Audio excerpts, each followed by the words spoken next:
Teman-teman pernah nggak sih dengar saran, kamu tuh kurang dekat sama Tuhan? Saya pengen bahas sedikit. Bagaimana jika saran kamu kurang dekat sama Tuhan itu bukan menunjukkan bahwa seseorang itu kurang dekat sama Tuhan, melainkan dia kurang dekat dengan manusia. Oke, mari kita jabarkan. Sejak manusia baru lahir, yang kita butuhkan adalah koneksi, keterhubungan antara bayi dengan pengasuh, antara anak kecil dengan anak kecil lainnya saling bermain, antara orang dewasa dan orang dewasa. Yang kita butuhkan adalah koneksi.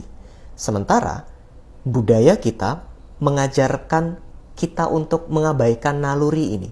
Kita mulai diajarkan bersifat individual, materialistik, kita dipisahkan antar manusia, seakan koneksi nggak sepenting itu. Lebih penting punya mobil, lebih penting kaya, lebih penting dan lain sebagainya. Kepemilikan benda lebih diunggulkan dalam budaya ini ketimbang keterhubungan antar manusia. Jadi mari membayangkan naluri keterhubungan ini tidak lagi menjadi prioritas untuk dipenuhi, sementara yang menjadi prioritas adalah isi perut, isi kantong, dan lain sebagainya. Kita bisa membayangkan ada ruang kosong kebutuhan akan keterhubungan yang akhirnya nggak terisi. Yang kalau ini ditarik lebih jauh, ruang kosong ini menjadikan kita mungkin merasa sedih, mungkin ngerasa kesepian, mungkin ngerasa nggak nyaman. Mungkin ini adalah ekspresi kebutuhan dan kedekatan.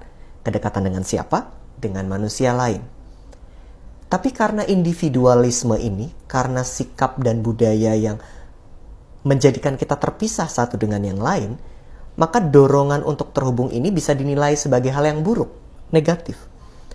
Dan kemana larinya kebutuhan tadi ketika ini tidak bisa disalurkan antar manusia? Maka manusia lain yang mendengar keluh kesah bisa mengambil kesimpulan dengan cepat, kamu kurang dekat sama Tuhan. Padahal bisa jadi itu adalah ekspresi kebutuhan untuk melekat sama manusia lain.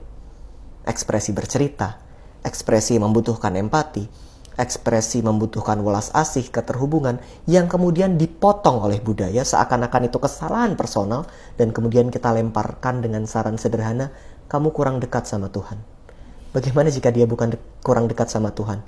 Bagaimana dia jika kurang dekat dengan manusia? Dan manusia itu adalah kamu yang memberi saran.